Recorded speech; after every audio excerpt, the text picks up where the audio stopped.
Imagine for a second you are waking up in the pitch dark. Right. And, I mean, you are starved. You are covered in mud that has, long since seeped straight through your wool uniform. Oh, absolutely miserable. Yeah, and the air is suffocating. It's heavy with the smell of unwashed bodies, black powder, and just the metallic tang of blood. Yeah.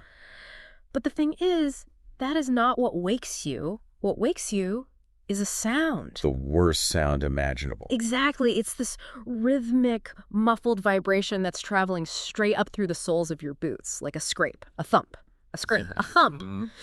So you press your ear to the muddy floorboards, and the horrifying reality just sort of sets in. The enemy is literally digging a tunnel directly beneath you. Yeah, they are packing it with explosives. Right. And you have absolutely no idea if the ground you're standing on is going to erupt in, 5 days, 5 hours, or 5 seconds. I mean, the sheer psychological torture of that scenario, it breaks armies. It really does. It causes seasoned veterans to just drop their weapons and flee. Because, when the earth itself becomes a weapon against you, the natural human instinct is to just abandon the position. Right, no matter the strategic cost. Exactly. But the men we are talking about today, they did not abandon their position. So, welcome to this deep dive. For you, the learner, we are venturing far beyond, the typical stories of towering stone castles and impregnable fortresses. Yeah, those are entirely different. Right. We are taking you into one of the most astonishing, brutal, and frankly terrifying sieges in military history. Today, we are unpacking the Siege of Tuyên Quang. Which is just a mind-blowing event. It really is. It raged from late 1884 into the spring of 1885 during the Sino-French War. And we are going to explore the absolute limits of human endurance here. We really are. We'll be examining how a tiny garrison held off a massive combined army for 36 days inside basically a crumbling mud square, and of course the staggering 300-kilometer relief march that tried to save them. And we aren't just looking at the broad strokes here, We're delving into the terrifying mechanics of 19th century siegecraft. The really gritty stuff. Exactly. The logistical nightmares of jungle warfare, and that really complex friction between irregular warlords and standing armies. Yeah, but before we get into the mud and the blood, we need to explicitly set the stage regarding how we know all of this. That is so important. Because the level of detail we are about to explore, well, it does not come from high-level textbook summaries. No, definitely not. This entire deep dive is built upon a profoundly detailed, masterful research study by Mick Prichter, which, by the way, you can find over at battlefieldtravels.com. Yeah, his work is phenomenal. Prichter's work is the absolute gold standard for this kind of historical investigation. I mean, he draws directly upon primary sources, unit histories, original military orders. And he actually went there. Right. Furthermore, he actually traveled to the physical battlefield himself. He utilized really sophisticated GIS terrain analysis, mapping the historical combat zones over the modern landscape. Which completely changes how you view the battle. It does. Every insight regarding the terrain, the lines of sight, the distances involved in our discussion today, it all stems from his incredible work. We are heavily indebted to battlefieldtravels.com for making this level of analysis possible. Yeah, that geographical and tactical clarity that Prichter's GIS overlays provide, it's just crucial. Right. Because in military history, terrain is destiny. You really cannot understand why a commander made a specific, seemingly suicidal choice until you understand the physical ground they were standing on. So to understand the ground, we have to understand why these armies were standing on it in the first place. Right, the context. Bring us into the strategic context of the Tonkin campaign. I mean, we are in the mid-19th century. Why are French expeditionary forces colliding with Chinese regular armies and mercenary warlords in the dense jungles of Indochina? Well, the underlying catalyst is the broader 19th century imperial contest. Specifically, France's really aggressive push to expand its commercial and geopolitical footprint in Asia. By the 1860s, France had already carved out a foothold in Cochin China in the south. But strategic eyes in Paris were locked on the north, specifically the regions of Annam and Tonkin. The ultimate prize was the Red River. Because it is a massive navigable waterway, right? It cuts straight up into the wealthy Chinese province of Yunnan. Exactly. It is essentially a commercial backdoor into the Chinese market that entirely bypasses the heavily fortified eastern seaboard. Precisely the French thinking. However, geopolitics in this region were complex, to say the least. Tonkin and Annam were governed by the Nguyen dynasty. Right. But the Neon emperors were deeply tied to the Qing dynasty in China through a long-standing tributary system. So China had a vested interest? Oh, absolutely. China viewed Tonkin as its traditional suzerain territory. It was a vital buffer zone protecting its southern borders. So when French military forces began pushing into the Red River Delta, Beijing viewed it as an existential threat to its own security. And the French military did not exactly use diplomacy to test the waters, did they? No, not at all. Reading through the background of these early expeditions, there is this recurring theme of rogue French officers who seem to view international treaties as, like, mere suggestions. Yeah, that's a very accurate way to put it. It always starts with a small force and ends in massive violence. The history of French escalation in Tonkin is absolutely defined by unauthorized military adventurism. Just look at Lieutenant Francis Garnier in 1873. Garnier, yeah. He is sent up the Red River with a tiny, totally unauthorized expedition, ostensibly to clear the waterway for trade, right? Right, trade. But instead, he decides to assault and capture the heavily fortified citadel of Hanoi. He simply forces the issue with a handful of Marines and gunboats. Which is an insane escalation. I mean, how did the Vietnamese court and the Chinese respond to a renegade lieutenant capturing a major capital? Well, the Vietnamese emperor, realizing his own regular forces could not repel the French firepower, appealed to a very specific, incredibly dangerous proxy force operating in the region. The Black Flag Army. The Black Flag Army. We are going to spend a lot of time on the Black Flags today, but just to touch on this early encounter, they effectively crushed Garnier's ambitions, didn't they? They really did. Garnier was killed in a chaotic skirmish against the Black Flags near Thu Loop later that same year. Wow. And his death sent shockwaves through Paris. The French government, unwilling to commit to a full-scale war at that exact moment, formally backed off. They basically disavowed Garnier's actions. But they couldn't stay away. No. The allure of the Red River remained. A decade later, they ran the exact same aggressive playbook. Which brings us to Captain Henri Rivière in 1881. Correct. Captain Rivière is sent to Hanoi with a small force and strict orders simply to protect existing French commercial interests. But let me guess, he doesn't listen. Not even a little. Rivière, much like Garnier, wildly exceeds his mandate. He bombards the imperial citadel of Hanoi. He seizes the coal mines at Hanggai. He captures the fortress of Nam.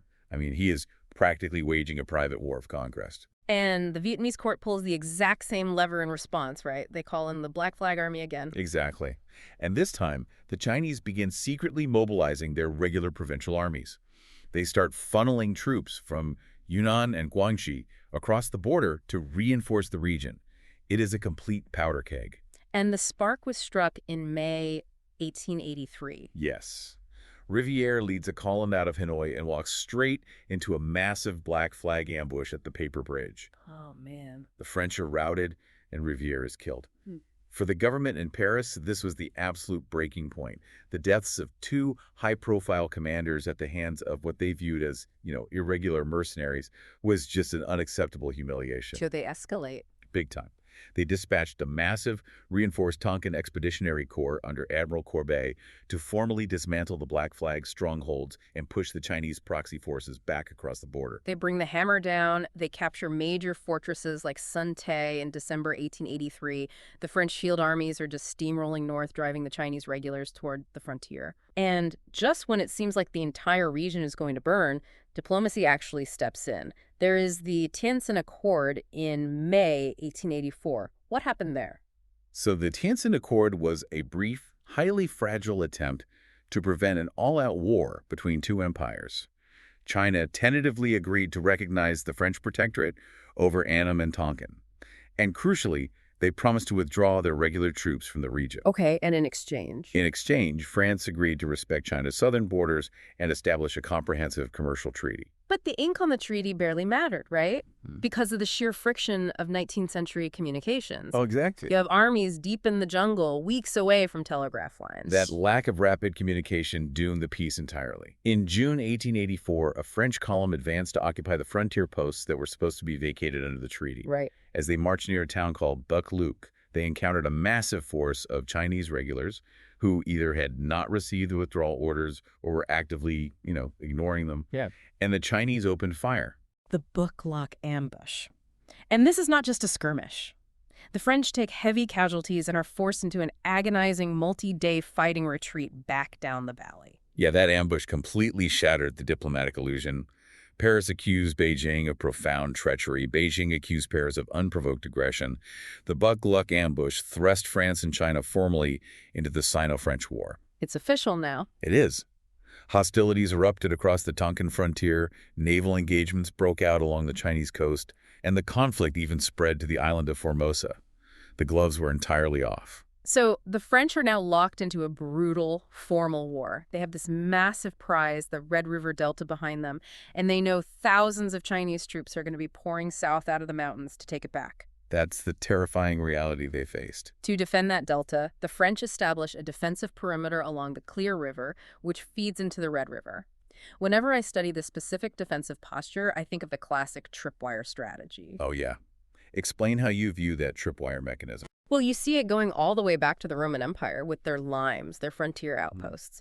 You don't put your main massive army right on the border because you don't know exactly where the enemy will cross. And honestly, you can't supply a massive army out in the wilderness. Right, logistics dictate everything. Exactly. Instead, you put small, highly fortified, completely isolated outposts far forward of your main line. They act as a picket line.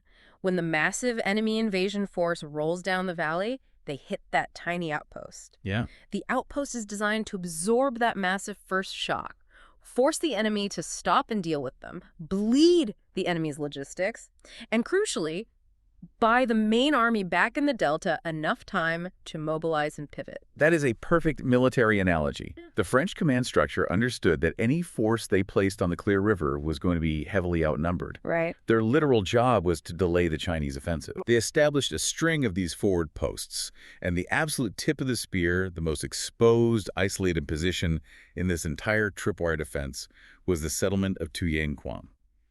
It sat roughly 140 kilometers northwest of Hanoi, deep in hostile territory. And if you are putting a tiny garrison in a position where their literal job description is to get surrounded and absorb the wrath of a 15,000-man army, you need a very specific kind of commander. Really do. You need someone who is psychologically unbreakable. The French chose Major Marc-Edmond Dominé. Chef de Bataillon Dominé was the epitome of the rigid, professional 19th century military officer. He was not a reckless glory seeker like Garnier or Rivière. Right, he wasn't going to go off script. Exactly. He was a deeply experienced combat veteran who had fought in the brutal meat grinder of the Franco-Prussian War, where he actually sustained 2 severe wounds. Oh, wow. He had spent years commanding troops in the harsh environments of North Africa. He was methodical, intensely strict regarding discipline, and possessed this quiet, unyielding stubbornness. The perfect man for a siege. Absolutely. When he led the garrison into Tuyên Quang in the summer of 1884, he surveyed the crumbling defenses, analyzed his isolated supply lines, and resolved that no matter the cost, he would hold the ground. Let's break down the actual mathematics of this impending collision, because the numbers are terrifying. Major Dominé is staring down the valley, waiting for the storm. What exactly does he have at his disposal inside the citadel? Well, his total force consisted of roughly 630 combat effectives. That is so small. It is. The absolute backbone of this defense was composed of 2 companies of the 1st Foreign Legion Battalion, numbering about 390 men. The French Foreign Legion is an institution built for exactly this kind of desperate, isolated warfare. I want to delve into their specific combat mechanics here, because these aren't conscripts, right? Far from it. These legionnaires were deeply seasoned professionals. The operational doctrine of the Legion at this time was forged in the deserts of Algeria. They were accustomed to operating with minimal supplies, enduring extreme climatic conditions, and fighting heavily outmanned. But their true lethal edge was their fire discipline. How so? They were drilled relentlessly to operate their breech-loading rifles with mechanical precision. They did not fire wildly. They fired in controlled, devastating volleys directed by their non-commissioned officers. And the Legionnaires were not alone on those walls, right? No, they were fighting alongside 162 loyal Tonkinese riflemen, who were commanded by French officers and NCOs. Okay. Historically, European high commands often harbored deep prejudices regarding the reliability of locally raised auxiliary troops. However, at Tuyên Quang, these Tonkinese riflemen fought with immense bravery. They really proved themselves. They held the most dangerous sectors of the outer trenches and endured the exact same bombardments and deprivations as the Legionnaires without breaking. Rounding out the garrison, you have a small marine artillery detachment to operate the heavy guns, a handful of specialized engineers, the medical staff, and a chaplain. 630 men in total. That's it. And marching down the clear river valley toward them is a coalition force of anywhere from 10,000 to 15,000 men. The besieging force was massive, but it was incredibly complex in its composition. It was not a single unified army. It was a fragile, often deeply distrustful coalition between the Black Flag Army and the Chinese regular provincial forces known as the Yunnan Army. Okay, let's unpack the Black Flags because they are one of the most fascinating military organizations of the era. They operate more like a private warlord syndicate than a standard military unit. Yeah, that's a good way to describe them. Where do they come from and what makes them so lethal in this specific environment? To understand the Black Flags, you have to look back at the Taiping Rebellion, which was one of the most catastrophic civil wars in human history, tearing through China in the mid-19th century. When the Qing dynasty finally crushed the rebellion, thousands of the surviving rebels fled south to escape execution. They crossed the border into the lawless jungles of Indochina. And that's where they grouped up. Yes. Over time, under the command of a brilliant, ruthless leader named Liu Yongfu, these hardened rebel veterans coalesced into the Black Flag Army. They effectively became an independent mercenary state. Wow. They funded themselves by controlling the lucrative river trade routes and extorting protection money. So they are survivors of a hyper-violent civil war, operating in a terrain they have completely mastered. What is their tactical doctrine? How do they actually fight? They were absolute masters of irregular jungle warfare. They excelled at infiltration, setting massive, complex ambushes and executing rapid, terrifying flanking maneuvers through terrain that European armies considered completely impassable. So they aren't lining up in fields? No, they did not fight in neat lines. They utilized heavy bamboo cover, dug elaborate trench systems almost invisibly into the jungle floor, and relied on sudden, overwhelming violence. What were they armed with? Their armaments were a chaotic mix. Some elite units had modern European breech-loading rifles, but many still relied on older percussion muskets, heavy cavalry sabers, and massive two-man wall guns called jingles. Jingles? Yeah, these fired enormous lead slugs, capable of shattering timber barricades. And marching alongside these irregular warlords, you have the formal military might of the Qing dynasty. The Yunnan army represented the regular establishment. These were formal provincial troops organized into standard battalions. Crucially, they brought the assets that irregulars usually lack. Artillery. Exactly. They had a substantial artillery trained with modern Krupp breech-loading cannons. They possessed highly trained siege engineers who understood the mathematics of digging, sapping trenches, and placing explosive mines. On paper, this is the ultimate combined arms nightmare for the French. You have the Black Flags to choke off the supply lines, infiltrate the jungle, and terrorize patrols, and you have the Yunnan regulars to bring up the heavy artillery, dig the siege works, and pound the citadel's walls into dust. It's a terrifying combination. But I have a serious question regarding the tactical mechanics here. If the coalition has 15,000 men, and Dominé has barely 600 sitting inside a dilapidated mud square, they possess roughly a 20-to-1 numerical advantage. Yeah, the math is overwhelmingly in their favor. Right, so why bother with the grueling logistics of a 3-month siege? Why not mass your forces in the dead of night, hit the walls from all 4 sides simultaneously, and overrun the fort by sheer overwhelming weight of numbers on day 1? It is a critical question, and the answer lies deep in the friction of military alliances and the brutal physics of 19th century weapons technology. Okay, walk me through it. First, look at the coalition itself. The Black Flags are former Taiping rebels who spent years fighting a bloody civil war against the Qing dynasty forces. Oh, right. Now they're forced to ally with the Yunnan regulars. The suspicion ran incredibly deep. The regular Chinese officers looked down on the Black Flags as uncultured bandits. The Black Flags viewed the regulars as slow and arrogant. So there's zero trust? None. There was no unified command structure, they rarely shared intelligence, and they certainly did not coordinate the intricate timing required for a massive multi-axis simultaneous assault. So instead of hitting the walls with 15,000 men moving in perfect synchronization, you get fragmented attacks. Like, one warlord decides to push his sector on Tuesday night, while the regular army battery doesn't provide covering fire because they weren't even consulted. Exactly. The lack of combined arms doctrine paralyzed their numerical advantage. But the second, perhaps more decisive factor, was the tactical doctrine the Black Flags relied upon, which clashed violently with modern military technology. How so? Well, the Black Flag's combat experience was forged in the Taiping War, an era dominated by smoothbore muskets and hand-to-hand combat. Their favored tactic was the massed, screaming frontal assault, designed to terrify the enemy and break their lines through sheer kinetic momentum. A tactic that works brilliantly against poorly trained militia firing muskets that take a minute to reload. But they are charging 300 French Foreign Legionnaires armed with the fusil gras. Precisely. The fusil gras, the Maglay 1874, was a modern metallic cartridge breech-loading rifle. A disciplined legionnaire could accurately fire 10 to 12 rounds a minute. That's a massive volume of fire. It is. When the Black Flags attempted their traditional mass human wave assaults against the French perimeter, they were met with a wall of disciplined, rapid, highly accurate rifle fire. The physics just don't work out for the attackers. The physics of the encounter were horrific. A massed charge simply could not cross the open ground before being systematically cut to pieces by the Legion's volley fire. After suffering catastrophic, disproportionate casualties in their initial attempts to rush the defenses, the coalition commanders realized that a direct overrun was suicidal. They had to change tactics. The French fire discipline forced the massive coalition to stop, dig in, and resort to the slow, grinding mathematics of formal siege warfare. Which means they have to choke Tuyên Quang out. Let's examine the physical arena where this starvation strategy will play out. According to Mick Prichter's extensive GIS analysis of the historical site, this fortress was not exactly an architectural marvel. We aren't talking about a massive, star-shaped Vauban fort made of impenetrable masonry here. No, not at all. The citadel of Tuyên Quang was a decaying Annamite enclosure. It was a simple square, roughly 300 meters on each side. Just a square of mud. Essentially.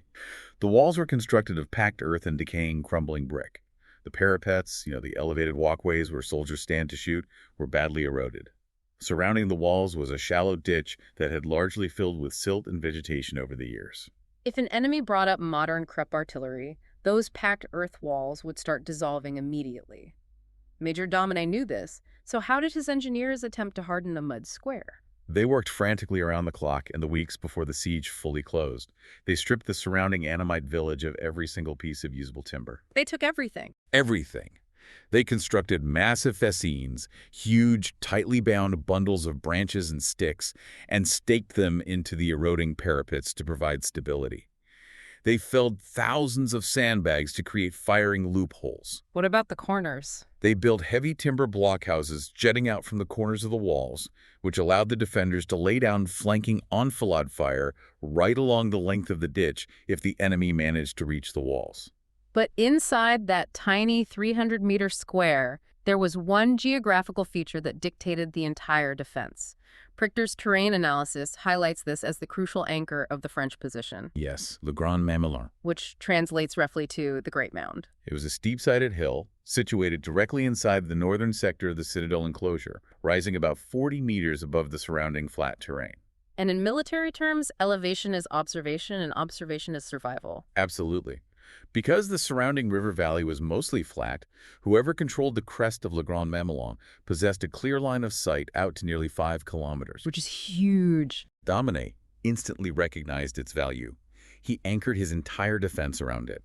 He established his command headquarters, his central ammunition reserve, and his primary artillery observation posts right on the crest. That makes total sense. He also placed his light mountain artillery pieces up there, allowing them to fire over the walls of the fort and hit the advancing enemy trenches. It was the absolute nerve center of Tuyên Quang. But even with Le Grand Mamelon providing observation and the engineers reinforcing the mud walls, 600 men and their ammunition reserves consume massive amounts of supplies every single day. A fortress is only as strong as its logistics. Always. And Tuyên Quang had only one lifeline connecting it to the outside world. The Clear River or the Songlo. The river dictated everything. Tuyên Quang was surrounded by incredibly dense hostile jungle terrain. Attempting to run heavy supply convoys like wagons full of artillery shells, flour, medical equipment overland through those narrow jungle tracks was impossible. The Black Flags would just ambush them at every bend. Exactly. The only way to move serious tonnage was by boat up the Clear River. And to protect those vulnerable supply junks, the French Navy deployed a specific piece of military technology that I just have to geek out over. Oh, the gunboats. They brought up the Farsi-class river gunboats. Specifically, we have to talk about two vessels that become legendary in this siege, the Revolver and the Mitrailleuse. The engineering of these boats is fascinating because they are perfectly adapted to the nightmare environment of a shallow jungle river. They were brilliant pieces of naval engineering. The Farsi gunboats were not deep-water ocean vessels. They were shallow-draft, steam-driven iron boats, displacing only about 40 tons. Right. Because they relied on twin side paddles rather than a deep rear propeller, they could navigate incredibly shallow waters and turn tightly in the narrow, winding bends of the clear river. And for a 40-ton boat, they carried an absurd amount of firepower. They had a heavy 14-pounder naval cannon mounted right in the bow, protected by a thick armored breastwork. But the real game changer, the weapon that completely altered the tactical geometry of the siege, was their secondary armament. The Hotchkiss 37mm revolving cannon. The Hotchkiss revolving cannon is arguably the single piece of technology that kept the garrison alive during the mass assaults. It is crucial to understand the mechanical reality of this weapon to grasp its impact on the battlefield. Explain the mechanics to me, because when I read revolving cannon, my mind immediately goes to a Gatling gun. Is it essentially a massive hand-cranked machine gun that fires exploding artillery shells instead of solid bullets? That is a highly accurate comparison. The Hotchkiss featured a cluster of 5 barrels. A gunner stood behind the weapon and turned a heavy rotary hand crank. Okay. As the crank turned, the mechanism automatically loaded a brass cartridge into a barrel, fired it as it reached the top position, and extracted the spent casing as it rotated down. A skilled crew could sustain a rate of fire of up to 60 rounds per minute. 60 rounds a minute is devastating, but it's the ammunition itself that makes it horrific, right? They aren't firing solid lead balls. No, they're firing 37mm cast iron shells filled with a black powder bursting charge and fitted with a percussion fuse. Oh, wow. When the shell impacted the ground or a target, it detonated, sending razor-sharp iron fragmentation flying in every direction. The effective range was over 1,200 meters, and it fired on a very flat, high-velocity trajectory. So, translate that mechanical reality to the tactical situation at Tuyên Quang. How does a Hotchkiss gun interact with the Chinese siege tactics? Well, think about the tactical friction we discussed earlier. The Black Flags favored massed infantry assaults, often launching them at night to minimize their exposure to the French sharpshooters. Right. They would gather hundreds of men in the jungle edge, let out a massive battle cry, and charge across the open ground toward the walls. Now imagine a wave of packed human bodies encountering the Hotchkiss. It's terrifying to picture. The French gunners on the Revolver or the Mitrailleuse, anchored in the river, or the gunners operating the Hotchkiss pieces mounted on the citadel walls, would crank those handles as fast as humanly possible. They were pumping explosive fragmentation shells directly into the center of the Chinese formations at a flat trajectory. It's like a tidal wave of flesh hitting a breakwater of high explosive shrapnel. The kinetic energy of the assault is instantly broken by the sheer volume of fragmentation. Exactly. The human body simply cannot maintain forward momentum through that density of flying iron. Repeatedly throughout the early phases of the siege, the rapid, sustained fire of the Hotchkiss guns shattered the massed assaults before the attackers could even reach the outer ditch. It's a massive force multiplier. It was. It allowed 600 men to repel thousands. But the Chinese high command wasn't stupid. They watched these gunboats shred their infantry, and they realized that if they wanted to starve Tuyên Quang, they had to sever the river. They had to. They couldn't necessarily sink the iron gunboats with small arms fire, but they could alter the geography of the river itself to trap them. And that leads to this incredible, desperate choke point action in November 1884 at a place called the Yuak Pass. The Yuak Pass was the most dangerous stretch of the Clear River. It was a narrow, steep-sided defile about 10 kilometers south of Tuyên Quang. The river channel constricted, and high cliffs dominated both banks. A natural bottleneck. Yes. The Chinese recognized this geographical bottleneck. They essentially constructed a massive dam across the river channel using scuttled, sunken junks filled with rocks, anchoring them with heavy iron cables. Wow. They then established a heavy 4-gun artillery battery right on the riverbank and lined the overlooking cliffs with hidden infantry trenches. They engineered a perfect, inescapable kill zone. Completely. Around mid-November, the French gunboat Revolver is escorting a supply run and attempts to force the pass. The commander, seeing the junk barrier, decides that stopping is suicide. He orders the engine telegraph to full ahead and attempts to ram the vessel directly into the barrier to shatter the dam. But the moment the iron hull smashes into the sunken junks, the vessel loses all momentum. And they're stuck. And the second they are stalled, the Chinese unleash hell. They open fire with the 4-gun battery at point-blank range and rain thousands of rifle rounds down from the cliffs. The physical reality inside that 40-ton iron boat must have been unimaginable. The noise of artillery shells slamming into the armor, the steam pipes rupturing, the splintering wood. It was an immediate slaughter. Out of a standard 15-man crew on the deck, 13 are killed or heavily wounded by shrapnel and sniper fire within the first few minutes. The ship is hopelessly entangled in the junk barrier. Steam is venting everywhere, and the deck is slick with blood. The commanding officer is down. And this is where we see one of the most astonishing acts of endurance. Ensign Testu de Balancourt. Yes. Ensign Testu de Balancourt is a junior officer. He is grievously wounded himself, bleeding heavily from shrapnel hits. But he realizes that if the ship remains pinned against the barrier, they will all be slaughtered, and the gunboat will be captured. So he takes over. He drags himself to the helm. Through sheer force of will, bleeding over the wheel, he begins barking orders down the speaking tube to the surviving engineers in the stifling boiler room. He manages to throw the engines into reverse, violently tearing the Revolver free from the submerged junks. But getting free is just the first step. He now has to navigate a damaged steamship down a winding, shallow jungle river while under constant artillery and rifle fire. For more than 5 excruciating hours, Testu de Balancourt stays at the helm. He refuses medical attention. He constantly maneuvers the paddle wheels to avoid sandbars, directing the surviving Hotchkiss gunner to return fire at the cliff edges. That's unbelievable. He somehow pilots that battered, sinking vessel out of the Yoak Pass kill zone and back downriver to the safety of the French lines. It is unbelievable heroism, but strategically the message is clear. The river is closing. The Chinese are fortifying every bend. Despite this, Dominé knows his garrison will starve if they don't get one last massive infusion of supplies. This sets up the dramatic December convoy, which plays out in the first week of December. The December convoy was a critical, desperate logistical success. In late November, Dominé's signalers on top of Le Grand Mamelon receive a heliograph message. Flashes of sunlight bounced off mirrors from a distant mountain peak, indicating that a massive supply convoy of heavy, deep-draft junks is fighting its way up from the south. And this has what they need. Everything. This convoy contains the lifeblood of the garrison, tons of rice, flour, medical stores, and crucially, 2 full months of artillery and rifle ammunition. But the heavy junks encounter the exact same geographical problem. The river is at its seasonal low point. The deep draft junks run aground on sandbars just south of the fortified Yoak Pass. They are stuck in the mud, and the Chinese infantry immediately start moving through the jungle to capture them. Dominé receives word that the convoy is stranded. He cannot wait for the Navy to free them. He has to project his own combat power out of the citadel to secure his own lifeline. What does he do? He dispatches Captain Chanu and a heavily armed company of Legionnaires. Their orders are brutal. They must leave the relative safety of the fort and literally fight their way 10 kilometers downriver through the dense, sweltering jungle, pushing through intermittent black flag ambushes just to reach the riverbank where the boats are stranded.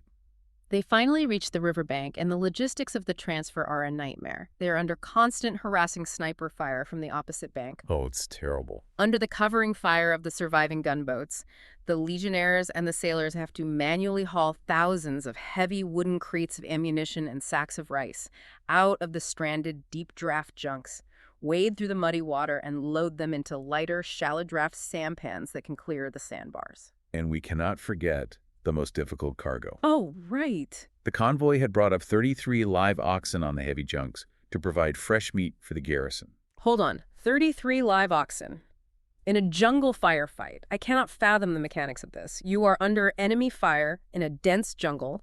You have 33 massive, panicked, 1,000-pound animals that have just been unloaded from boats. How do you move them? The Legionnaires literally had to act as combat drovers. They corralled these terrified oxen, formed a defensive square around them, and forcefully drove the herd through 10 kilometers of narrow jungle tracks, constantly exchanging fire with Chinese skirmishers in the brush, all the while trying to maintain noise discipline and prevent the animals from stampeding into the Chinese lines. It is a staggering logistical achievement. They make it back into the citadel on December 6th. Prichter's research captures the emotion of that moment perfectly. As the battered column of sampans and the muddy legionnaires driving the oxen came back into sight of the fort, the entire garrison lined the parapets and cheered. It was a huge moment. It wasn't just the sheer caloric value of the food or the brass cartridges. It was a massive psychological injection. It proved to every man in that mud square that the French army, hundreds of miles away, had not forgotten them. It sustained their morale for weeks. But strategically, it was the final gasp of the river supply line. Right. The Chinese commanders studied the success of the December convoy and resolved to permanently eradicate the Clear River route. They didn't just sink a few junks this time. They initiated a massive engineering project. Describe the blockade they built in January 1885, because it basically seals the doom of the fort. Throughout January, the Chinese conscripted thousands of local laborers. They drove massive, thick wooden piles deep into the riverbed across the entire width of the channel, creating an impenetrable palisade. So nothing is getting through. Nothing. They scuttled heavily weighted junks behind the piles. But the lethal component was the artillery setup. They constructed heavy earth and bamboo battery positions on both banks of the river, mounting their modern Krupp cannons in heavily protected embrasures. Oh, man. They sighted the guns directly onto the pile barrier, creating interlocking, overlapping crossfire zones. Anything that approached that barrier would be instantly pulverized from 3 directions. French naval commanders downstream tested it later in January, and the resulting damage to their vessels was so catastrophic they deemed the river completely unnavigable. The Clear River was closed, the umbilical cord was severed. By the end of January, Tuyên Quang was entirely hermetically sealed off from the world. And this is where the true terror of the isolation phase begins. The mathematics of survival undergo a radical shift. The day the river is declared closed, Dominé immediately slashes the daily rations in half. Let's delve into the mechanics of that daily survival, because the physical degradation of the human body in these conditions is appalling. You have 600 men living inside a 300-meter square. They are living on a tiny, meticulously weighed portion of rice, perhaps supplemented by heavily salted, rotting fish or dried vegetables. The fresh meat from the famous 33 oxen is a distant memory, because without refrigeration, you have to slaughter and consume them quickly, or salt the meat, which increases thirst. Exactly. And that brings us to the most terrifying aspect of the siege, the water supply. Water dictates the lifespan of a besieged garrison. Inside a 300-meter square, housing over 600 men, hundreds of pack animals, and a field hospital, the sanitary conditions degrade instantly. It must have been horrific. It was. Men are bleeding, sweating, and defecating in incredibly close quarters. If you dig a shallow well inside the citadel walls, you hit the local water table. But that water table is rapidly absorbing the toxic runoff from the latrines and the shallow graves. So you can't drink it. Drinking is a guaranteed death sentence from cholera or severe dysentery. So they cannot use the water beneath their feet. They have to go outside the walls to get clean water. The cleanest water sources were the Clear River itself, accessed through a small postern gate, or specific deeper Annamite cisterns located in the ruins just outside the main walls. But getting to those sources meant exposing yourself to the Chinese lines. The daily necessity of gathering water devolved into terrifying, high-stakes night missions. Describe the mechanics of a water detail. Well, a small squad of legionnaires would be selected. In the dead of night, they would gather dozens of heavy wooden buckets. Total silence was paramount. They would creep out through the postern gate into the pitch-black no-man's land. While sentries covered them. Right. Loyal Tonkinese sentries would be posted at the absolute edge of the outer ditch, staring into the dark jungle, their fingers on the triggers of their rifles. The water detail would frantically lower the buckets into the river or the cistern. I can't imagine the stress. The sheer terror was the noise, the clanking of a metal handle, the loud splash of a bucket hitting the water. Any sound could betray them. The Chinese infantry were constantly listening. And if they heard something? If they heard the splash, they would instantly send up a magnesium flare, illuminating the area in blinding white light, and unleash a volley of rifle fire into the water detail. You were risking your life for a few gallons of muddy river water. Because the moment you were illuminated, you were dead. The Chinese had completely surrounded the fort and initiated a campaign of psychological warfare through a massive, unrelenting sniper duel. The Chinese established a second parallel of siege trenches just a few hundred meters from the French walls. Furthermore, they occupied the shattered, smoking ruins of the Annamite village that pushed right up against the southern defenses. Right. They placed elite sharpshooters in the ruins, and they hauled up heavy rampart guns, massive, large-caliber weapons that were essentially the 19th century equivalent of anti-material rifles. They rested these heavy barrels on the rubble and sighted them directly onto the French parapets. The psychological weight of that is crushing. Any movement inside the French fort, walking across the courtyard to the latrine, standing up too straight behind a sandbag, a reflection off a brass button, instantly drew a massive, lethal bullet that could shatter a man's torso. You're pinned. You are essentially trapped crawling in the mud of your own fort. How does Major Dominé tactically counter a sniper threat of that magnitude? He can't afford to have his men hiding in the bunkers all day. They have to man the walls. Dominé's solution was to establish total fire superiority through precision. He formed a dedicated elite detachment of 25 of his absolute best French marksmen. Okay. He relieved them of all fatigue duties and tasked them with one objective: counter-sniper operations. They were armed with the Fusil-Gras Maglé 1874. And as we discussed earlier, the ballistics of the Fusil-Gras were exceptional for the era. They were firing a massive 11mm metallic cartridge. The heavy lead bullet retained immense kinetic energy over long distances. These 25 marksmen would carefully construct hidden loopholes, tiny, angled slits between heavy sandbags or through thick timber that offered a narrow field of view but completely protected the shooter. Smart. From these hidden nests, they engaged the Chinese sharpshooters at staggering ranges, often out to 700 or 750 meters. It became an incredibly lethal cat-and-mouse game across the mud. Over the course of the 36-day siege, those 25 French marksmen claimed an estimated 700 confirmed enemy kills. He was incredibly effective. The Chinese snipers were terrified of the French precision. Both sides even resorted to elaborate deception. They would construct human mannequins out of straw, dress them in old, bloodied uniforms, and slowly prop them up over the parapets using sticks. Classic decoy tactics. Right. The moment the enemy sniper fired at the dummy, revealing the puff of white smoke from their position, the opposing sharpshooter would instantly fire into the smoke. The sheer mental exhaustion of living like that, knowing that every time you raise your head, a crosshair is resting on your forehead. It destroys armies. Historically, you see garrisons mutiny, or men simply walk out into the open because they can no longer handle the stress. Yeah. How did Major Dominé keep his 600 men from psychologically collapsing into total despair? Well, he saved their minds through the rigid, almost brutal application of military discipline and routine. Dominé deeply understood human psychology in combat. He knew that idle troops, sitting in a muddy trench listening to artillery shells screaming overhead, will inevitably succumb to panic and despair. Their minds will invent horrors worse than reality, so he enforced an environment of absolute, unyielding military normality. Give me an example of that routine, because it sounds absurd given the circumstances. Even on the days when the Chinese Krupp artillery was pounding the fort, sending geysers of mud and brick into the air, Dominé mandated strict uniform inspections. Wow. He ordered the men to polish their brass buttons. He held daily parades in the safest corners of the courtyard. Most incredibly, he made the Marine artillerymen run through their precise, complex gun-loading drills on the exposed crest of Le Grand Mamelon every single day, shouting the standard commands as if they were back on a peaceful parade ground in mainland France. I see this constantly in the annals of military history.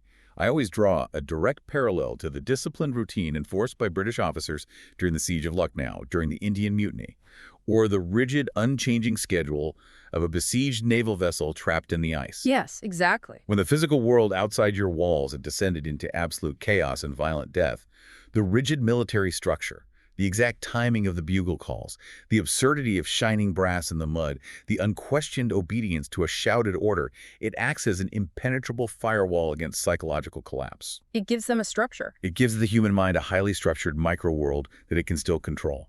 It anchors the starving men to their core identity as soldiers. It creates a collective psychological armor. And alongside Dominé's strict military structure, there was another, equally profound anchor for the men, providing spiritual and emotional resilience. We have to talk about Father Boisset. Yes, the garrison's chaplain, Father Boisset. The Legionnaires affectionately referred to him as Le Vieux Père, the Old Father. Major Dominé maintained the rigid military machinery, but Father Boisset maintained their humanity. He was a vital presence. Every single night, regardless of the weather or the intensity of the bombardment, under the cover of darkness, while the sniper rounds were cracking through the air just inches above the trench lines, Father Boisset would walk the entire length of the perimeter. And he didn't sneak. He carried a lantern in one hand and a crucifix in the other. He walked upright, he would sit in the mud with the terrifyingly young, wounded soldiers. He administered last rites. And crucially, he conducted the burial services for the dead in the shallow graves, reading the rites aloud while Chinese bullets thumped into the earth around him. That visual impact. The visual impact of this unarmed priest, calmly and fearlessly walking the perimeter with his lantern in the absolute dark, became a massive steadying force for the Legionnaires. If the old father wasn't afraid of the dark, they couldn't be either. It is such a striking cinematic image. But all the discipline, the sharpshooting, and the faith in the world couldn't stop the enemy from utilizing the most terrifying tactic. The Chinese realized they couldn't go over the mud walls, so they decided to go under them. Here we go. Let's move into the underground duel, because the end of January brings a horrific new phase to the siege. On January 30th, the tactical geometry of the fort suffers a massive blow. The French are forced to abandon their crucial outer blockhouse. Sergeant Bobiot, the brilliant non-commissioned officer commanding the engineers, realizes that the Chinese sappers are digging a massive mine tunnel directly underneath the blockhouse's foundation. Right. They're going to pack it with black powder and obliterate the position. So Dominé knows he has to evacuate the men, but he has to do it without the Chinese realizing the position is empty, or they will just storm the walls. Dominé orchestrates the withdrawal for 2,200 hours. It is a masterpiece of timed execution. The artillery crews on Le Grand Mamelon lay down a precise, deafening barrage of covering fire directly over the blockhouse, forcing the Chinese in the forward trenches to keep their heads down. Brilliant. Under the roar of the guns, the Legionnaires in the blockhouse sprint back across the open ground and into the main citadel. The withdrawal is flawless, with 0 casualties. But strategically, the loss of the blockhouse is a disaster. It really is. It surrenders the forward high ground. The Chinese immediately occupy it, and from that advanced position, they unleash medieval siegecraft against the main walls. When you say medieval siegecraft, we're talking about tactics that wouldn't look out of place during the siege of Vienna in the 1600s. Explain the mechanics of how the Chinese pushed their lines forward. The Yunnan regular engineers began pushing their trench saps forward with relentless efficiency. A sap is a narrow trench dug in a zigzag pattern toward the enemy wall, so the diggers cannot be shot straight down the trench line. Okay. To protect the men working at the very head of the sap from French sharpshooters, they rolled forward massive fascines, those huge, heavy bundles of wood we mentioned earlier. The diggers would stay crouched behind the wood bundle, digging the earth, throwing it out, and slowly pushing the bundle forward inch by inch. It's slow, but it works. They also constructed blindages, which are essentially trenches roofed over with heavy timber and packed earth, protecting the workers from the plunging explosive shells of the Hotchkiss guns. Within days, they had pushed these covered trenches to within 30 meters of the French main perimeter. So once they are 30 meters away, the true nightmare begins. The digging goes vertical. The defenders, standing watch on the parapets, begin to feel a sickening vibration in the soles of their boots. They start hearing the unmistakable rhythmic scraping of iron picks and wooden shovels echoing directly beneath the earth.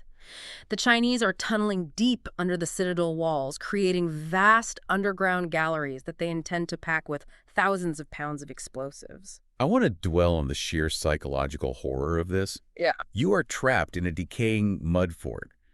You are starving on half rations of rice. You are suffering from dysentery. Yeah. You cannot stand up straight because a sniper will blow your head off. And for 24 hours a day, you listen to the rhythmic thudding of enemy engineers digging a massive bomb directly under the spot where you sleep. It's madness. You have no idea how large the tunnel is, how much powder they have moved, or what second the ground will simply cease to exist. It is the absolute definition of terror. The suspense destroys the nervous system. And the only tactical response, the only way to stop an underground mine is to dig your own tunnels. You have to intercept them in the dark. Right. Sergeant Bobiot takes his handful of specialized engineers and desperately begins digging counter galleries. How do you find an enemy tunnel blindly in the earth? It relies on rudimentary physics and desperate intuition. Bobiot's men would dig narrow, suffocatingly tight tunnels out toward the Chinese lines. To locate the enemy sappers, they used acoustic trickery. Oh, like what? They would place large, shallow bowls of water on the floor of their tunnel. They would stare at the surface of the water by the light of a single candle. The rhythmic striking of the Chinese picks against the earth would send microscopic seismic vibrations through the soil. Oh, wow. By watching the ripple patterns form on the surface of the water in the bowl, the French engineers could estimate the direction and distance of the Chinese tunnel. It's incredibly rudimentary, but brilliant. Mm-hmm. But the physical conditions inside those counter galleries must have been hellish. They were fighting against the earth itself. The soil was incredibly unstable, requiring them to constantly drag heavy timbers down the narrow shafts to shore up the ceilings and prevent cave-ins. But the greatest danger was the lack of oxygen. Oh, of course. Deep underground, with no ventilation shafts, the men were breathing the smoke from their own oil lamps and the exhaled carbon dioxide of their fellow diggers. Men would frequently pass out from asphyxiation while swinging a pickaxe in a tunnel no wider than their shoulders. That's terrifying. And all the while, they are terrified that their digging will accidentally break through the wall of the Chinese tunnel, bringing them face to face with enemy sappers armed with explosives in the pitch black. Sergeant Bavaillot is an absolute titan in this phase of the siege. He is everywhere. He is directing the subterranean digging. He is on the surface, reinforcing the shattered parapets with sandbags. He is organizing the defensive shifts. He embodies the Legion's ethos. But he doesn't survive to see the end of it. Tragically, the siege claims him. On February 17th, Bavaillot is standing in the forward trench works, personally inspecting a newly reinforced section of the defenses. A Chinese sniper spots him and fires. The heavy bullet strikes him, inflicting a mortal wound. That's a huge loss.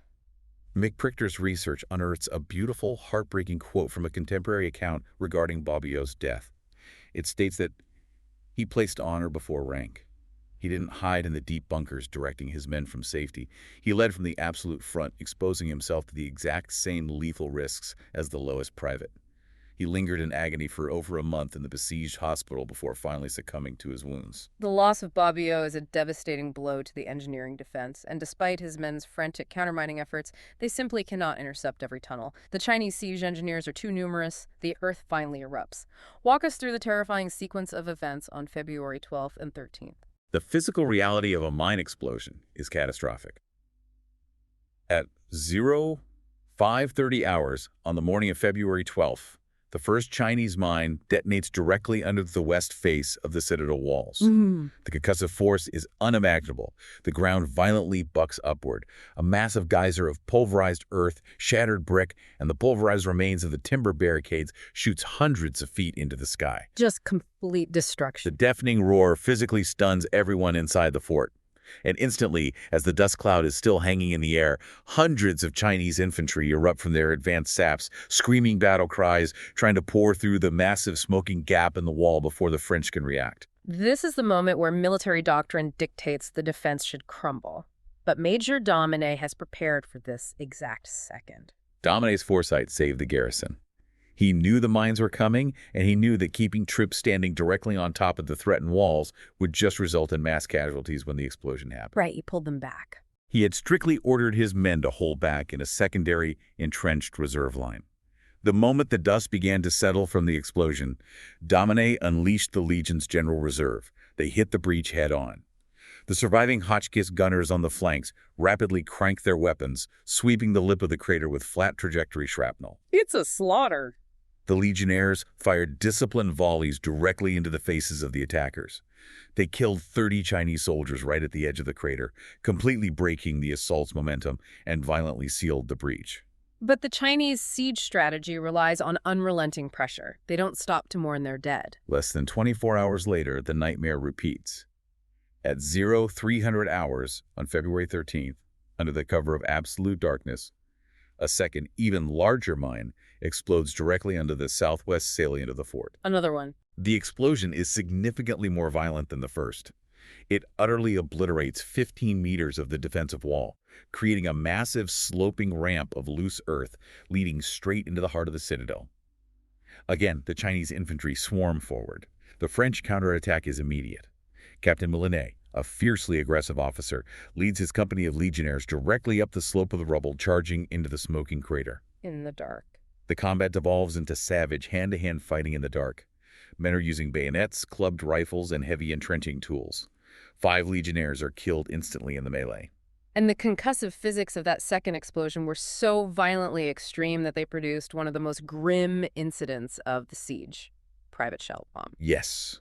The blast wave from the underground detonation was so powerful that it physically lifted Private Shellbaum, a French soldier who had been stationed near the blast radius, completely out of the trench. His body was launched over the remaining parapet and landed face down out in the deep mud of no man's land, dangerously close to the Chinese sniper lines. And we talked about the ethos of the Foreign Legion. They do not leave their dead behind, no matter the tactical situation. That core tenet was absolute. Later that night, in the pitch black, Corporal Bulin and 3 volunteers from his squad crawl out over the lip of the trench. They drag themselves through the freezing mud inch by inch under the very noses of the Chinese sentries, fully aware that a single flare means they will be annihilated. Unbelievable bravery. They reach Private Shellbaum's body, secure it, and painstakingly drag the heavy corpse back up the slope and over the wall into the fort so he can receive a proper burial by Father Boisset. For that act of profound, terrifying bravery, Major Dominé promoted Bulin to sergeant on the spot. That sequence brings us to February 22nd. If the explosions on the 12th and 13th were horrific, the events of the 22nd are apocalyptic. The violence scales up exponentially. February 22nd is recorded in the annals of the siege as the day of the triple explosion. Triple explosion. The Chinese engineers had secretly dug a complex network of branching tunnels. At 06:15 hours, just as dawn is breaking, a massive mine detonates, blowing open the entire right side of the main breach that had been fought over previously. The blast flattens the newly laid sandbags. Okay. Captain Moulinet, the same officer who had fearlessly led the charge into the crater a week earlier, instantly rushes his men forward to plug the new gap. As they are standing on the unstable, shifting rubble of the crater, actively engaging the advancing Chinese infantry, the Chinese engineers detonate a second mine directly beneath the feet of Moulinet's men. Oh my God. The blast wave physically engulfs the entire section of the line. The earth simply swallows them. 12 men are killed instantly, their bodies torn apart by the overpressure. 20 more are grievously wounded, buried under tons of dirt. Captain Moulinet is among them. He is pulled from the wreckage, but dies in agony shortly after from his massive internal injuries. That is just catastrophic. The surviving defenders are reeling. They are completely concussed, their eardrums ruptured, bleeding from the nose and ears, blinded by the immense cloud of pulverized brick dust. The Chinese infantry, hearing the massive secondary explosion and hearing the screams of the wounded, swarm forward, yelling in victory. They believe, with absolute justification, that the defense is finally permanently broken. Think about the psychology of that moment. How could the defense not be broken? Your charismatic commander is dead. The physical wall protecting you has ceased to exist. You have just been blown up twice in the span of 10 minutes. Your friends are buried alive under your feet. Anyone would run. The natural human reaction is to turn and run. But here's where that rigid, seemingly insane military discipline from Major Dominé, the daily parades, the polished brass, the endless drills, finally pays its ultimate dividend. The discipline overrides the panic. Dominé, standing near the blast zone, does not hesitate for a fraction of a second. He orders the buglers to sound the charge. The reserve troops do not shrink away from the horror. They rush forward into the choking dust cloud, bayonets fixed. They slam into the Chinese infantry at the crest of the crater and brutally drive them back down the slope. And the sheer terror of this day is that just as the French secure the perimeter, as the men are gasping for air and trying to dig out the buried wounded, Don't tell me. a third mine explodes violently nearby, rocking the entire citadel. I marvel at the sheer, unbreakable discipline required to hold a shattered, non-existent perimeter through a triple explosion. You are fighting in a literal meat grinder of moving earth, black powder, and bayonets. And this escalating violence culminates on February 28th with the massive, final, desperate assault by the coalition. The Chinese high command knew their window was closing. Their scouts had reported that a massive French relief column was finally fighting its way up the Clear River Valley. They had to eradicate Tuyên Quang before the relief arrived. The final push. They detonated a final massive mine that blew a catastrophic 10-meter-wide gap in the defenses. And then they unleashed their absolute best troops. They threw wave after wave of elite assault infantry at the breaches. Who were they? These were the Yunnan volunteers. They were specifically marked. They had painted large red crosses on their foreheads, a terrifying visual signifying that they had sworn a blood oath to take the citadel or die trying. They expected no quarter and would give none. The accounts describe a 3-hour hand-to-hand bloodbath in the breaches. It was combat reduced to its most primal, brutal elements. The fighting took place inside the craters. It was fought with bayonets, heavy trench clubs, machetes, and improvised grenades at point-blank range in the dark. The French firing line held firm. They literally filled the breaches with the bodies of the Red Cross Yunnan volunteers, unable to break the French line and suffering horrific casualties in the confined spaces of the craters. The Chinese finally broke and fell back to their trenches. They fell back because they were running out of time. Let's pivot our focus to the larger strategic picture, because while Major Dominé and his 600 men are fighting for their lives in the mud and the craters, a massive, agonizing rescue operation is underway hundreds of kilometers away. We are moving to the relief effort, Colonel Giovanelli's epic 300-kilometer march. The strategic situation in the wider Tonkin theater was incredibly fluid. Hundreds of kilometers to the northeast, near the Chinese border, the French commander-in-chief, General Brière de Lisle, had just secured a major, hard-fought victory at the Battle of Long Sun. Right. But his moment of triumph was immediately overshadowed by desperate telegraphs detailing the catastrophic situation at Tuyên Quang. He realizes the garrison is on the absolute brink of annihilation. He makes a massive strategic pivot. What does he do? He immediately orders his most trusted subordinate, Colonel Laurent Giovanelli, to take the elite 1st Brigade, completely retrace their steps, march all the way back across the country, and relieve the doomed citadel. I want to put the logistics of this march into proper context. The date is February 16th. They do not have motorized transport. They do not have paved highways. They do not have an established supply chain. They are ordered to march 300 kilometers through the dense, unforgiving Tonkin jungle. It's basically a suicide march. When I look at this forced march, I immediately compare it to the rapid redeployment of the U.S. Third Army at the Battle of the Bulge in World War II. During that crisis, General George S. Patton pivoted an entire army's axis of advance 90 degrees in the middle of a brutal winter blizzard to relieve the besieged airborne garrison at Bastogne. Right. Executing that kind of pivot requires supreme logistical brilliance from the commanders and an absolute agonizing brutalization of the infantrymen who have to execute it. That is a very apt military comparison, and it highlights the physical impossibility of what Giovanelli's men were ordered to endure. The suffering cannot be overstated. They are marching through the height of the monsoon season. Freezing rain. Freezing torrential rain pours down on them constantly. The narrow dirt tracks through the jungle have turned into deep, suctioning quagmires of knee-deep mud. The soldiers' wool uniforms are constantly soaked, leading to rampant trench foot and hypothermia. Just misery. They have to physically hack paths through virgin bamboo forests. They have to ford swollen, flooded ravines with ropes. And because the pack mules are dying of exhaustion and disease, the infantrymen have to harness themselves to their heavy artillery pieces and drag the cannons through the mud by sheer human horsepower. They march from before dawn until long after dusk, subsisting on cold rations, making perhaps 15 agonizing kilometers a day. And the agony is not restricted to the infantry.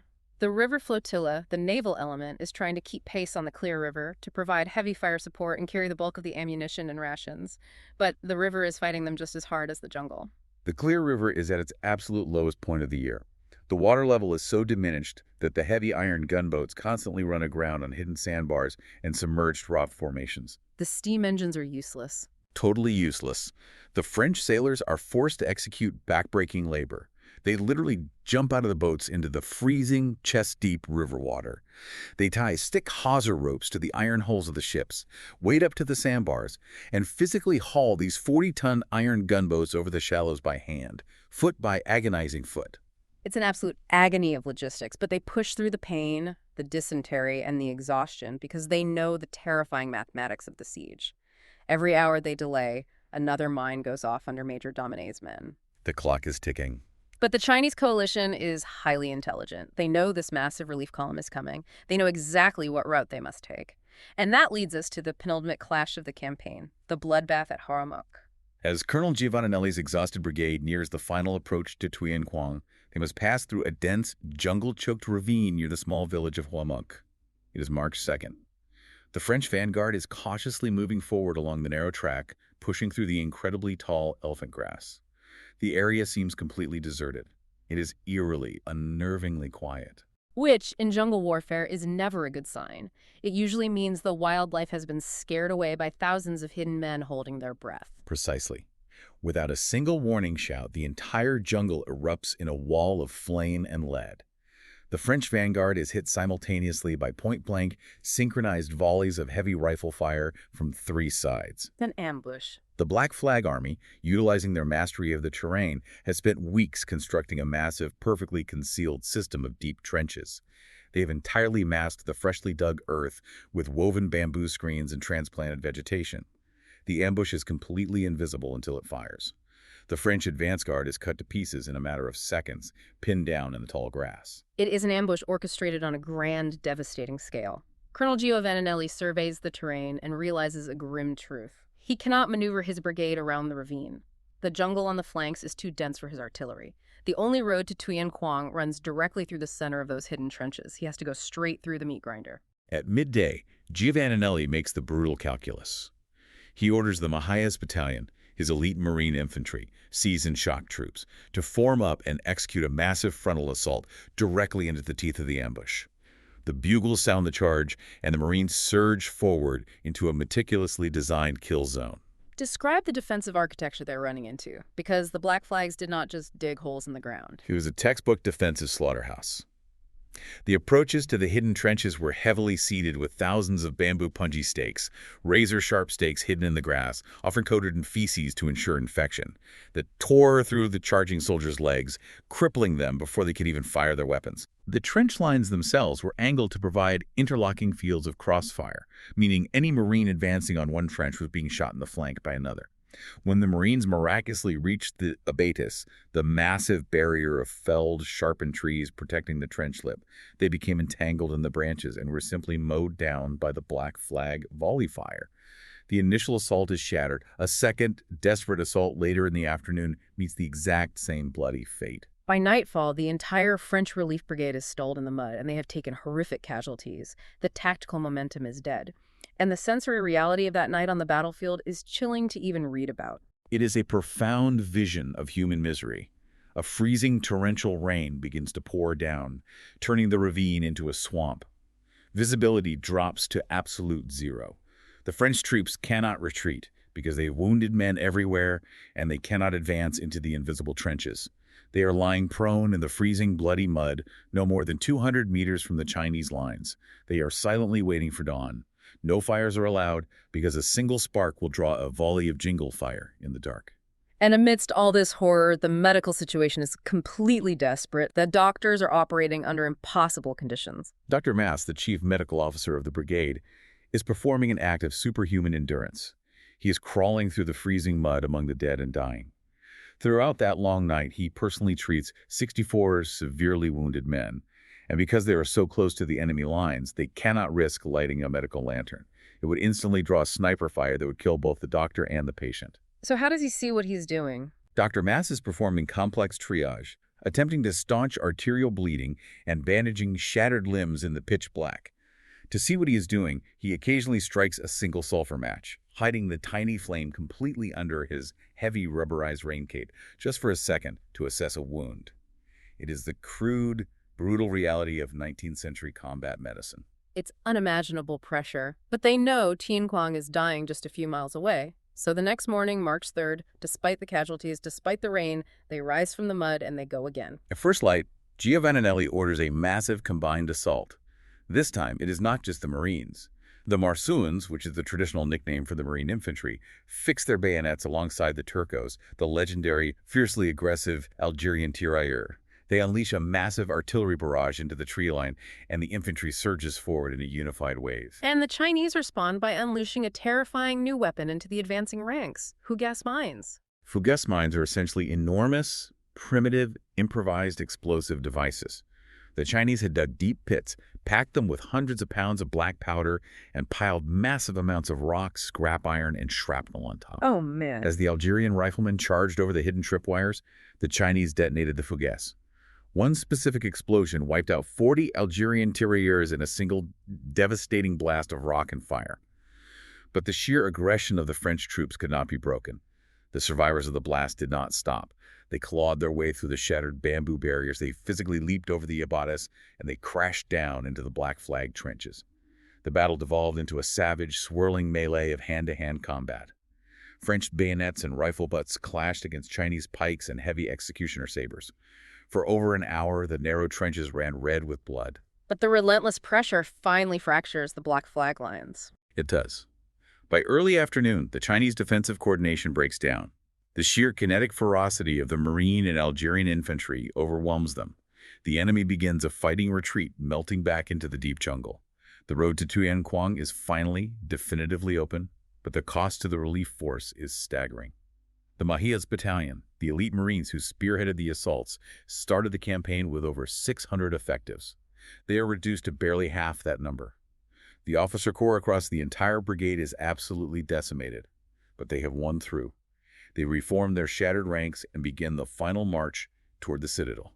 Which brings us to the grand finale. Let's cut back to the besieged citadel of Tuyên Quang. It is the morning of March 3rd. Major Dominé and his starving, exhausted men have been standing to on the shattered parapets all night.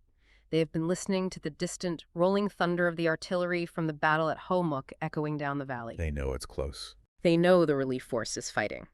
They are bracing themselves for the Chinese to launch one final suicidal assault before the relief column arrives. But dawn breaks, the morning mist clears from the river, and nothing happens. An eerie, profound, almost unsettling silence settles over the entire valley. The incessant cracking of the sniper rifles has stopped. The defenders cautiously peek their heads over the sandbags. They look out at the Annamite village ruins and the vast network of siege saps. The Chinese trenches are completely empty. The guns are gone. The massive Krupp siege guns are gone. The cooking fires in the distant camps are still smoldering, but the thousands of men who manned them have vanished. The besieging coalition commanders realized the French relief column had broken through the impregnable Ho Muk defenses. They knew they were about to be caught between the relief force and the citadel walls, so they packed up their heavy equipment and executed a massive, silent withdrawal in the dead of night. Exactly. The siege was effectively over, but the traumatized garrison simply cannot process it yet. They fear it is an elaborate trap. Major Dominé sends out cautious, heavily armed patrols to probe the empty trenches. The hours tick by in tense silence. And then, at 1400 hours, a sound drifts through the dense jungle canopy. It is a bugle call. It's the relief. But it is not a standard French Legion call, and it is certainly not a Chinese signal. It is the specific, unmistakable, rapid marching cadence of the Algerian Turcos. The relief column has arrived. The visual of that moment is overwhelming. The light blue jackets and red fezzes of the Algerian tirailleurs emerge from the jungle tree line, followed by the mud-caked, bloodied columns of the Marine infantry. When the starving men inside the citadel see the French flags, an immense, ragged, highly emotional cheer erupts from the shattered walls. Men who have been living like rats in the mud, enduring daily bombardments and the constant terror of underground mines for 36 days, are weeping openly. They are waving their battered fusil grass rifles in the air. And the relief troops, marching up the road, exhausted and bleeding from Ho Muk, look up at the ruined fort and begin shouting back, "Vive la Légion!" It is an incredible historic reunion. General Brière de Lille and Colonel Giovanninelli ride their horses through the debris-choked gates and emotionally embrace Major Dominé in the center of the courtyard. But as the general pulls back and looks around, the initial joy of the relief is instantly replaced by sheer horror. Nothing could have prepared the general for the physical reality of what Dominé's men had survived. He surveys the perimeter and sees 7 massive smoking breaches where the defensive walls used to be. The interior of the fort is a wasteland of deep craters, shattered timber, and dozens of shallow, muddy graves. Out of the original 630 defenders, only about 420 are physically capable of standing at attention. 33 men are dead, and 76 are grievously wounded, packed into the horrific conditions of the underground hospital. And when you look at the butcher's bill for the relief force, the toll is even more severe. Colonel Giovanninelli lost 76 men dead and an astounding 408 wounded just fighting through the ambush at Ho Muk to reach the fort. The French paid an incredibly heavy price in blood, but the Chinese coalition casualties were catastrophic, numbering well into the thousands between the failed mass assaults on the fort and the meat grinder at Ho Muk. The immense disparity in casualties highlights the brutal, cold efficiency of the French fire discipline and Dominé's defensive engineering. Tuyên Quang immediately transcends a mere battle. It goes down in history. It becomes a central, foundational pillar of the French Foreign Legion's mythology. Its legacy within the Legion is secondary only to the legendary Battle of Camerone in Mexico. The defense of Tuyên Quang proved to the world that the legion's discipline and psychological fortitude could endure literally anything the earth or the enemy could throw at them. The bravery of the defenders was immortalized in the very first verse of the Legion's famous marching song, Le Boudin, which they still sing today. Au Tonkin, la Légion immortelle à Tuyên Quang illustre notre drapeau. In Tonkin, the immortal Legion at Tuyên Quang glorified our flag. What does that hollowed battlefield look like today? If a listener were to travel to Vietnam right now, what would they see? This is where Mick Prichter's sophisticated GIS mapping is so incredibly valuable to modern historians. Today, Tuyên Quang is a bustling, modern provincial capital. The rapid urban expansion has completely swallowed the old Annamite village, the battlefields, and the network of siege trenches. The mud block houses are long gone. But the ghost of the citadel is still there, isn't it? It is. Prichter meticulously overlays the detailed military maps from 1885 directly onto modern satellite imagery. If you know exactly where to look, the footprint of the siege is still visible. The modern paved traffic circles in the center of the city literally sit exactly where the old western and southern fortified gates used to be. Small, preserved sections of the old decaying brick wall are incorporated into modern public parks and buildings. And crucially, the Grand Mamelon, the 40-meter hill where Major Dominé placed his headquarters and observation posts, is still there. It's covered in trees now, but it still dominates the skyline of the modern city, a silent witness to the bloodshed. It is genuinely amazing that the bones of such a brutal battle are still resting quietly underneath the daily commute of a modern city. So what does this massive story mean for you, the learner? If there is one massive, enduring connective thread to pull from this deep dive, it is that the Siege of Tuyên Quang is the ultimate historical case study in human resilience. It conclusively proves that rigid discipline, highly adaptive leadership under pressure, and unbreakable psychological fortitude can turn an obsolete, doomed mud outpost into an absolute fortress. It is a reminder that walls, no matter how thick, do not hold forts. The sheer willpower of the men standing on them does. If we elevate this discussion and connect it to the broader strategic picture of military history, the story of Tuyên Quang leaves us with a profound and perhaps deeply uncomfortable question to ponder. When you tally the butcher's bill, the dead legionnaires buried in the craters, the decimated ranks of the Marine and Algerian battalions slaughtered at Hohemuk, the ultimate cost of holding the citadel and mounting the rescue expedition cost significantly more lives and resources than the tactical, geographical value of the fort itself ever warranted. From a purely strategic standpoint, abandoning the post early would have saved hundreds of men.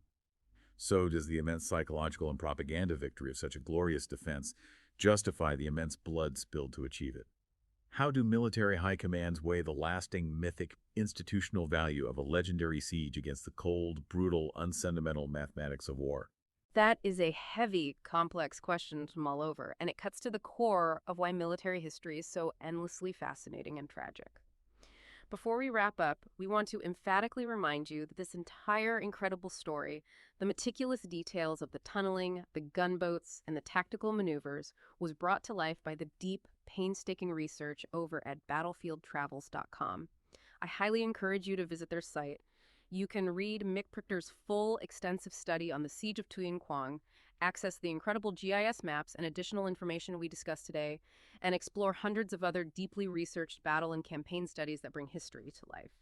Remember how we started this journey? We asked you to imagine waking up in the dark, trapped in a crumbling mud square, facing a storm of 15,000 battle-hardened men, while the earth was literally being dug out from beneath your boots. Every mathematical calculation, every strategic doctrine said they were dead. But they dug in, they held the line against the explosions and the assaults, and through sheer terrifying endurance, they forced history to remember them. Until next time.